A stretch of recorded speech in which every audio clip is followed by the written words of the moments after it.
জীবনে আমরা হঠাৎই কত বড় হয়ে যাই না, সেদিন আমার সেটাই মনে হচ্ছিল। চলে গেছিলাম হাতিবাগানের কস্তুরী আউটলেটে আমি আর আমার উঠবি মিলে। কিসের জন্য জানো? আমাদের প্রথম আইবুড়ো ভাত খেতে, যেটা আমাদের খাইয়েছিল আমার দিদি। আইবুড়ো ভাতের মেনুতে ছিল লুচি, আলুর দম, 5 রকম ভাজা, ফিশ ফ্রাই, ভাত, পোলাও, ডাল, মাছের মাথা, চিংড়ি মাছের মালাইকারি, ভেটকি পাতুরি, মাটন কষা, চাটনি, পাঁপড়, দই, মিষ্টি। আর ছিল আমার দিদির অনেকটা ভালোবাসা, যেটা মনে হয় সব কিছুর চাইতেই অনেকটা বেশি।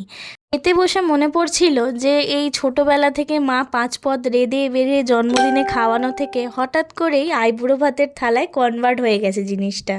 হ্যাঁ, ফিলিংসটা সত্যিই আলাদা রকমই ছিল।